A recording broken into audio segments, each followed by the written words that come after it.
Welcome to the Authority File, the academic library podcast from Choice, brought to you this week by ACRL and Choice. I'm Bill Mickey, the host of the podcast and the editorial director here at Choice, and this week I'm joined again by Robert Dugan, the Dean of Libraries at the University of West Florida.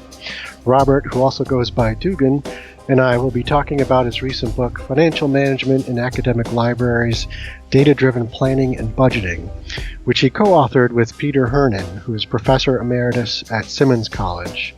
And the book is published by ACRL. The book's a terrific introduction and overview of financial management specific to academic libraries. Dugan and Peter cover budget planning, different kinds of budgets, reports, and financial leadership, among many other topics. In this third episode of our four-part series, Dugan and I talk about how academic libraries can manage a budget, generate reports from it, and the market forces that are having the biggest impacts on it. Okay, so now we're going to move on to a little bit about managing a budget as well as reporting. And Dugan, in your chapter about managing a budget, you talk about the process of controlling the budget in certain ways to make sure money is spent accurately and according to its intended uses. But you also introduce the idea of institutional policies that can impact how a library manages its budget, sort of quote unquote locally. In other words, you know, if a library is managing its library budget, there are broader institutional kinds of policies that may impact how that works out. And I'm talking about procurement, risk, lease versus buy, and so on. Can you talk a little bit about those and how they impact budget management? Sure. So there are institutional policies that are centralized and the library has to comply with. That includes procurement, which is the acquisition of items, and risk management, which is basically insurance. Mm-hmm. So let me just go a little bit in procurement. One of the things that procurement will determine is whether or not you're going to have to go out to bid for something. And sometimes the thresholds or what they go out for you've got to be aware of it. So, for example, procurement will ask us, we have to go out to bid if we're buying tables and chairs that are worth thousands of dollars. But we do not need to go out to bid for databases that cost millions of dollars. So you have to be aware of what you can do and not do. Mm. When we go out when we start looking at technology, in some cases, procurement will ask us to look at leases rather than purchase. So that becomes that you look at this and you go, well, why aren't we leasing this rather than purchasing it? For example, an integrated library system, which costs millions of dollars, well, they'd rather us purchase it. And I look at that and go, well, lease might work too, that type of thing. In terms of risk management, a lot of that comes down to building and safety issues. So one of the things might happen is that you want to install some new computers. You want to put in a new lab or something like that. Well, the risk management folks may come back and do something as simple as you cannot run power strips, which means that you're going to have to build out electrical jacks and run, if you're running something that's in a room and you got to run them into the middle of the room, you've got to figure out a way of doing that. And the impact of all this comes down to, can become financial, because these decisions are centralized at the institutional level rather than delegated to the library. I can't tell them that what we should be looking at is not going through a bid process for a couple $1,000s worth of tables and chairs, which can slow things down for 4 or 5 months. But right. That's an example of some of the examples of policies. Okay. Not necessarily things you'd be thinking about, I guess, but running power strips or whatever, but definitely have an impact. Let's look at sort of put things into context a little bit, and maybe talk a little bit about some of the more dramatic changes to the budgeting process that you've encountered in the last 5 years or so? It could be 10 years, less, whatever. In other words, how has the traditional, I guess, library budget and the process of putting it together changed the most? It used to be that we would use an incremental approach to budgets. We would say, okay, last year we had $1 million for collections, and what we need to do is to increase it by 3%. That was referred to as incremental budgeting, and it's not used. It's not accepted very much anymore. So what we have to do is we have gone to the other side of it. So instead of doing an input side budget like incremental, we've gone to output side budgeting based upon data.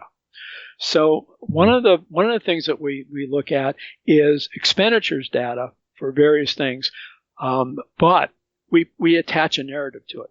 So instead of talking about how much we've spent on collections, we talk about the changes we've made in the collection based upon the expenditures. We've put more into chemistry than we have into poetry, that type of thing. Mm-hmm. The second thing we've done is that we've become more cost-oriented. And one of the things that we now know, or one of the things we use, is we know how much it costs to borrow and lend books through interlibrary loan. We know how much a database article cost us. Not the database, but the usage of each of those databases and downloads. We know how much it costs to answer a reference question. So what we used to say is that we have this input reference, and we have to have this many people doing it. Well, now we're looking at it at the end of this. What we're explaining is the cost of a reference question and how we get to that. So, in terms of looking at it from the output side, like we've also looked at returns on investments. And what we've done is we've looked at it from both a university perspective and a student perspective. So we're trying to take the budget and rather than the incremental input approach, we're looking at this primarily from a data collection output approach. What have you done with it? Right. Just out of curiosity, is this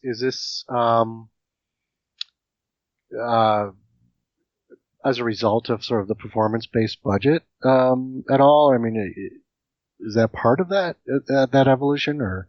It isn't from the library perspective. Yeah. We were starting to collect this information years ago, okay. as we started looking at outputs rather than inputs. However, it certainly helps when we're talking about performance-based budgeting. One of the questions I have: how much does it cost for a chemistry student to do a specific lab?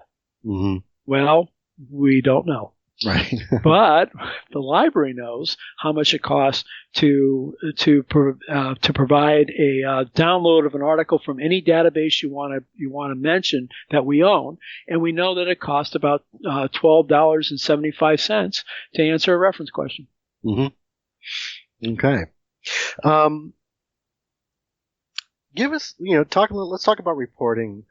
Maybe give us a breakdown of the different types of reports that libraries can generate to help, keep track of and manage the budget progress. Yeah, we use there are two basic things that we do. One is we review and reconcile the expenditure reports that we can pull from the university-based finance system. We do that on a weekly basis. And the reason why is that we're looking to catch any errors. Because if you don't catch errors in a timely way, it's going to perpetuate itself. Yeah. So because the number of transactions increase over the years, so we do so many through September, but we'll have many more through May. If we make an error in September and we don't catch it, it's going to be difficult to find in May. So we keep up on that on a weekly basis because of the number of transactions we're doing. Then secondly, we look at how we're expending funds on a schedule. So most people look at this and they go, fiscal year, 12 months. You have 12 months to do that. Well, yes and no. I want to make sure our staffing funds last 12 months. Mm. So I look at that and go, okay, how are we? Are we at 8% basically every month, particularly when it comes down to student assistance. We want to make sure we can have student assistance the whole year, not just during the academic year. However, when I look at expending the collection, I want to expend most of it within the first 9 months. And the reason why is I don't want, first of all, any money left at the end of the fiscal year, because if I do, it's really hard to say, well, I need more money, and they go, well, you left a balance. Right. The other thing is that in a lot of budgets or a lot of financial management cycles, if a library has a liability towards the end of the fiscal year, that liability is carried over to the next fiscal year. What do I mean by that? We have $2,000 of books on order that have not been received yet. Well, that $2,000 liability is going to carry over to the next fiscal year. So if I haven't paid for those in fiscal year 1, they're going to come to me in fiscal year 2, and I'm already starting off with $2,000 behind. So I want to make sure everything is expended by 9 months out. What that means, though, in reality, is that if I'm good at the middle of month 11 of the fiscal year and all my book funds are spent, it's like a Yahoo moment. It's like, yay! Library managers at every level need to understand budgets, how to plan a budget and implement it, report on it, and how to run a budget audit. Library managers also need to harness metrics in order to tell their library's story and to advocate for financial support within their institutions. Sometimes letting the numbers tell the story is the best approach, and Robert E. Dugan and Peter Hernan's Financial Management in Academic Libraries provides library managers with tools for finding the best stories and the numbers to back them up. For 15% off the cover price, visit the ALA store. That's store.ala.org and use the promo code ACRL15FM.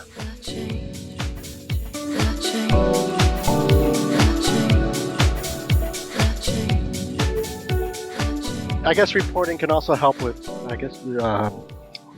strategic direction as well, I suppose, in terms of either supporting or developing the new strategic direction of library initiatives as well. Well, yeah, particularly when you start looking at the infrastructure, but let's again look at collections, because that's what a lot of the budget goes to. If I'm finding that I'm having problems picking up a particular, or if I'm having problems getting materials in a particular academic discipline, then number one, I'm going to look at, do I order them earlier in the year? Or number two, I look at, do I take those off an approval plan and put them on something else? It becomes, by looking at the schedule and by looking at the progress to meeting those schedules, it may well determine how you act the next fiscal year in order to make sure that everything is done and that everything is done right. Mm-hmm. So then I guess, sort of leads into my next question. There are sort of external forces that can impact or influence how libraries are creating their reports. The so-called big deals or dramatic changes to space usage, increased usage of open access materials. Those all have an influence, I suppose, with report generation. It certainly does, and part of it comes down to there's three areas that I look at the most in terms of this. The external forces going on. One is the increasing enrollments in our online programs. So that it makes it harder for us in terms of reporting, because it's harder for us to know when our online users are using specific resources. Mm-hmm. And that's because there's a lack of standards from the vendors in terms of helping us with the management of the data on that. Right. We're supposed to be using Counter and that type of thing. Well, that's great, but they're not telling me who's using it as much as what's being used. And I need to know who's using it. Is this being used by an online user? Is this being used by a user that's sitting in their dorm? Where's this use coming from? The second thing, in terms of the electronic resources that we need, it's becoming more and more important for us to join with other libraries to acquire subscriptions, sometimes known as the big deal, sometimes known as no deal at all. But we're looking at that we have to work with other libraries on this. Well, those have two major implications. Number one is the negotiation part of it. Who's going to be involved in that particular deal? So if you're looking at a consortium of, say, 40 libraries, are all 40 going to be involved? Are only going to 20 going to be involved? That type of thing. Right. And because of that, then it provides a different budget challenge, because the more FTE you have in there, or the more libraries that are in it, the better your cost. But if some libraries can't participate, and you hope that they can participate, the negotiation of getting them in, within the group itself, is a challenge. And then open access.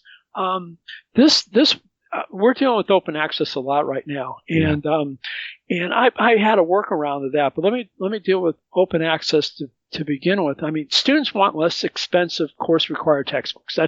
That's what it comes down to. Mm-hmm. However, from the library perspective, and from the university perspective of that, course content belongs to the faculty. Mm. And the faculty may be going, the quality and the quantity of open access materials are just not there that they feel comfortable with for the course.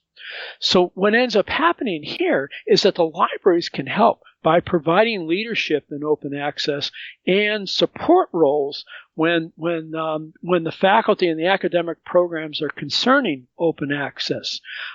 We did something at UWF. It's been done a couple times throughout the United States, but we did something to try to help this thing, the whole process here. We order, we purchase, we acquire, we put on reserve every print textbook required in the undergraduate curriculum. Hmm. So what that does, it has a couple, and it's not that it's a cheap program at all, but Right. It's a really good program. It has a couple it meets a couple of needs. First of all, no student can say that they can't afford a textbook. They can borrow it from us. You can borrow it for, I think it's a 2-hour reserve. Secondly, no student can walk into a classroom and say they couldn't be prepared for that particular class time because they couldn't afford the book. We've got the book. Mm-hmm. So what ends up happening is it helps with pedagogy. So a faculty member can turn to the student and go, hey, you can't use that excuse anymore. It's over at the library. So it has a budget implication in terms of the cost of this. However, at the same time, it affects pedagogy. It certainly affects retention. It affects student affordability. And it helps with the open access challenge, because if the faculty are hesitant about it, I've got them covered until we get what they need for that. How do you figure out how many of those textbooks to purchase? Is it just one copy, or? We start off with one copy for every course. Yeah. Okay. And then on the 5th use, we buy a second copy. Okay. So we use a queuing method in terms of that. The books that are used the most are the math books. And that's because there are about 50% of our student body is not in STEM. So they have to take a general education course or two in mathematics. They don't want to buy the book. They're never going to use it again. Mm-hmm. Another thing that we do to support that in the same vein are graphing calculators. So we have 50 graphing calculators that we lend. Well, the students that are in the English curriculum are not going to use graphing calculators, after this. So we buy them and we lend them. It has a budget implication, but it also has pedagogy, retention, has all those things. Those are how we can stick our nose into this thing in a positive way. Mm-hmm. That's an excellent point. There's a wide range of reporting obligations, internal, external, annual reports. I mean, what are what have you found to be some of the tactics for, or is there a way to streamline all of that responsibility? Is there a way to consolidate that reporting process and the mechanisms to help, reduce the sort of redundancies, I would suppose, in those tasks? Yes. Okay. And the way that I've done it for again decades, but I feel so old with you guys. I mean, but the way I've done it is I created an internal management information system that I've carried through all of my higher education career. So what it comes down to is I arrange the financial. I've got all the expenditure information there. I arrange it by the surveys that we're asked to complete.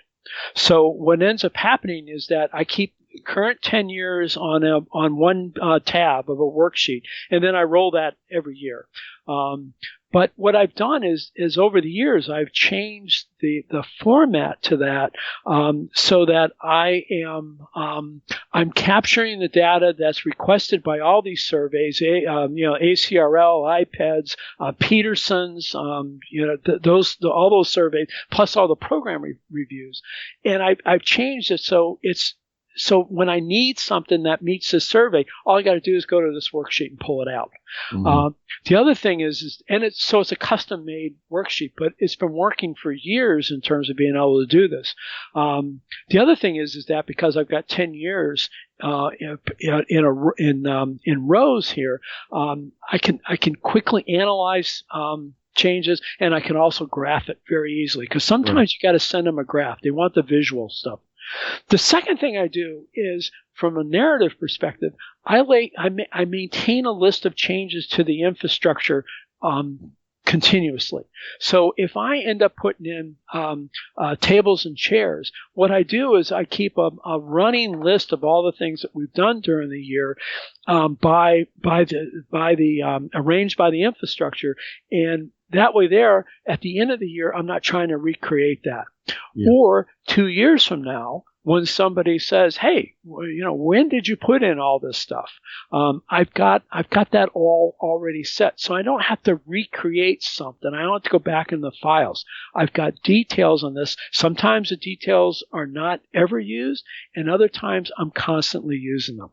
So those are a couple of ways that I've been able to work with the need for recurring requests from external stakeholders, and also from what we collect that we report to IPEDS, ACRL, that type. Right. Okay. Excellent. I mean, you mentioned the ACRL metrics report. Are you also using that to sort of benchmark, your own operation at all, or are you comparing your numbers to other institutions in your class? Yes. Okay. And just ACRL metrics is awesome. Thank you for saying that. It is just awesome. I use it in the budget process. I use it for two things: for the benchmarking that you talked about, and also best practices. So we benchmark with our institutional peers all the time. So I do at least probably 10 or 15 different benchmarks annually with our institutional peers using ACRL metrics. Mm-hmm. So one of the things I look at is like collection funding per FTE student. I don't want to be last. I don't want to be below average. So when I calculate that every year, I can highlight the UWF line, and then I can highlight average, and I can send it over to the provost and go, you don't want to be less than average. You don't be last. And that has traction. The second thing I use it for is best practices. So when I do best practices, I'm looking for I'm not just restricting it to my institutional peers. I'm looking at all academic libraries throughout the United States, and the one I can give you that is probably the best illustration of best practice is that what we looked at were all libraries through ACRL metrics, all libraries with similar staffing levels, and we looked at that, and then we said, okay, show us how many hours a week that they're open. We were looking for libraries with similar staffing levels that were open more hours a week than we were. We found some. Yep. We contacted them. We found out what they were doing that we were not doing, and then we implemented it. So we went from 81 hours open each week in 2010 to 112 hours open a week by 2015. Wow. That's great. And that's a best practice, and we used ACRL metrics to do it.